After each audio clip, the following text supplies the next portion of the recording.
बिहार अब एक नए सफर पर निकल चुका है, जहां यादों में सुशासन बाबू हमेशा जिंदा रहेंगे और भविष्य को संवारने की जिम्मेदारी अब मुख्यमंत्री सम्राट चौधरी के कंधों पर है। लेकिन बिहार के लिए नीतीश कुमार ने जो किया वह स्वर्णिम अध्याय बन चुका है। तो आइए आपको उसी दौर की याद दिलाते हैं।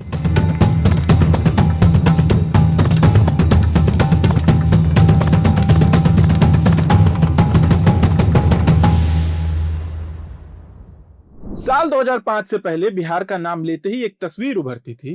टूटी सड़कें, बंद स्कूल, अपहरण की खबरें और एक ऐसा राज्य जिसे देश बीमारू कहकर छोड़ चुका था। लालू यादव, राबड़ी देवी के 15 साल के शासन पर जंगल राज का ठप्पा लग चुका था और ये कहीं न कहीं एक बड़ा आरोप था उन पर।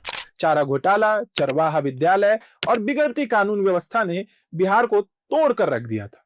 शिक्षा व्यवस्था चरमरा गई थी और युवाओं का पलायन एक दर्दनाक सच्चाई बन चुका था। उस बिहार में एक इंजीनियरिंग पृष्ठभूमि वाले ने कमान संभाली। नाम था नीतीश कुमार। 1 मार्च 1951 को बख्तियारपुर में जन्मे, एनआईटी पटना से इंजीनियरिंग की पढ़ाई की, जेपी आंदोलन से राजनीति की शुरुआत की और धीरे धीरे बिहार की राजनीति का सबसे भरोसेमंद चेहरा बन गए। फिर आया 24 नवंबर 2005। यह सिर्फ एक तारीख नहीं थी, बल्कि उस बिहार का नया जन्म था जो सालों से घुटन और अराजकता में जी रहा था।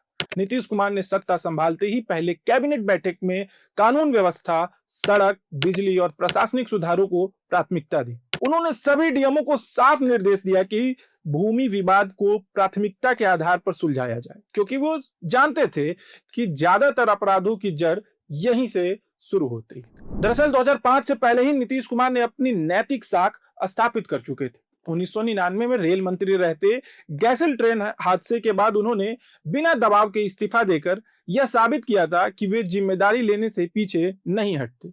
यह भरोसा आगे चलकर बिहार के बदलाव की नींव बना। 2005 से पहले बिहार में सड़क का मतलब था धूल, गड्ढे और बारिश में कीचड़। गांव से शहर तक जाना मतलब एक चुनौती था। लेकिन नीतीश कुमार के दौर में तस्वीरें बदली। पूरे राज्य में सड़कों का जाल बिछा, ग्रामीण और शहरी इलाकों में कनेक्टिविटी बेहतर हुई।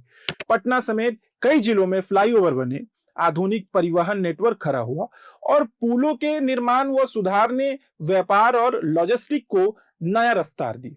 एक बीमार मां को अस्पताल पहुंचाना आसान हुआ, किसान की सब्जी समय पर मंडी तक पहुंचने लगी और लोगों की जिंदगी धीरे धीरे पटरी पर लौटने लगी। क्योंकि सड़क सिर्फ पत्थर और डामर से नहीं होती, सड़क दरअसल उम्मीद होती है जो लोगों को उनके बेहतर कल से जोड़ती है, जिसको जोड़ने का काम नीतीश कुमार ने किया।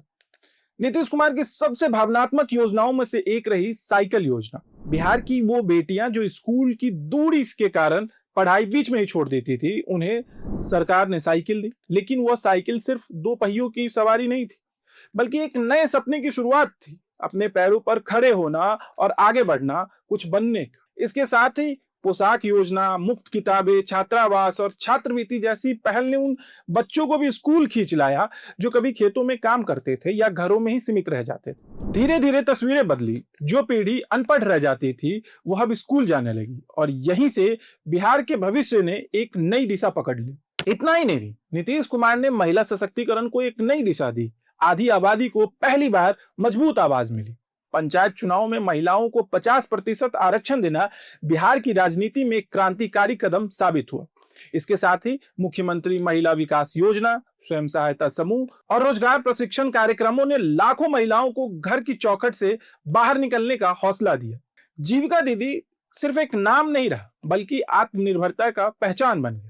जिन महिलाओं ने कभी सोचा नहीं था कि वे अपना कारोबार संभालेगी, आज वही अपने परिवार और समाज की रीढ़ बन चुकी। इस मॉडल को मजबूत करने के लिए वर्ल्ड बैंक से सहायता ली गई और बाद में इसकी केंद्र सरकार ने सराहना भी की। धीरे धीरे हालात बदले। जो महिलाएं कभी बाहर निकलने में असुरक्षित महसूस करती थी, आज आत्मविश्वास के साथ सड़कों पर चलती हैं। थोड़ा और पीछे चलिए। 2005 से पहले बिहार के गांव में शाम होते ही लालटेन जलती थी, लेकिन नीतीश कुमार के दौर में वही बल्ब जलने लगे। गांव गांव तक सड़कें पहुंची, घर घर बिजली आई और हर घर नल जल जैसी योजनाओं ने आम लोगों की जिंदगी को काफी आसान बना दिया। सिर्फ बुनियादी ढांचा ही नहीं, कानून व्यवस्था पे भी सुधार हुआ। संगठित अपराधों पर लगाम लगी, जातीय तनाव में कमी आई और सांप्रदायिक संभावना जो पहले से बेहतर हुआ। यह सुनने में आपको छोटी सी लग सकती है, लेकिन जिस मां ने अपने बच्चे को लालटेन की रोशनी में पढ़ते देखा हो, उसके लिए बल्ब का जलना किसी चमत्कार से कम नहीं था। फिर 2016 में नीतीश कुमार ने बिहार में पूर्ण शराबबंदी लागू की। यह फैसला उन लाखों महिलाओं की उम्मीद और दुआ था जो अपने परिवार को शराब की वजह से टूटते हुए देख रही थी। हालांकि समय के साथ यह नीति कई चुनौतियों में घिर गई। अवैध शराब का कारोबार, जहरीली शराब से मौत और कानून व्यवस्था पर बढ़ता दबाव एक कड़वी सच्चाई बनकर सामने आया। यह बहस आज भी जारी है। इसके बावजूद नीतीश कुमार का विकास मॉडल सिर्फ ईंट पत्थर तक सीमित नहीं रहा, बल्कि उसमें सामाजिक न्याय और समावेशी सोच भी शामिल रही। उन्होंने हर वर्ग, हिंदू, मुस्लिम, स्वर्ण, पिछड़ा, दलित और महादलित को साथ लेकर चलने का दावा किया और उसी दिशा में लगातार कोशिश भी की। यही वजह है कि यह दौर सिर्फ विकास की कहानी नहीं, बल्कि बिहार के बदलाव की एक पूरी यात्रा बन गया। फिर आया वो दिन जिसकी कल्पना शायद किसी ने नहीं की थी। 14 अप्रैल 2026 को एक युग का अंत। इसी दिन बिहार की राजनीति में एक नई तारीख दर्ज हुई, जब नीतीश कुमार ने मुख्यमंत्री पद से इस्तीफा दे दिया। जनादेश मिलने के बावजूद वे 10वें कार्यकाल में महज 146 दिन रह पाए।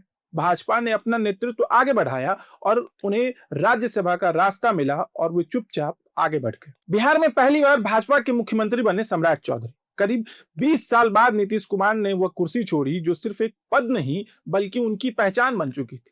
जाते जाते उन्होंने बस इतना ही कहा कि बिहार के लोगों के लिए बहुत काम किया है, आगे भी मार्गदर्शन देता रहूंगा।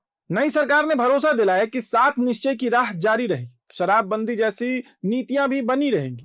सम्राट चौधरी, जो पिछले कुछ समय से सत्ता के केंद्र में सक्रिय थे, वो अब खुले तौर पर नेतृत्व संभाल रहे हैं और नीतीश कुमार की शैली को आगे बढ़ाने की कोशिश करेंगे।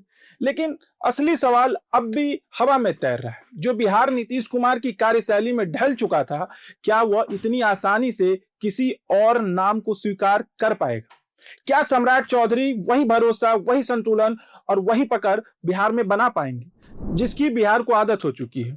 क्योंकि बदलाव सिर्फ चेहरों का नहीं होता, भरोसे का भी होता है। क्योंकि ये एक युग का अंत है और ये एक नई कहानी की शुरुआत है। मिलते हैं अगली कहानी के साथ। देखते रहिए प्रभात खबर। मेरा नाम है आदर्श शिव। प्रभातखबर.com, विश्वास वही, रफ्तार नहीं।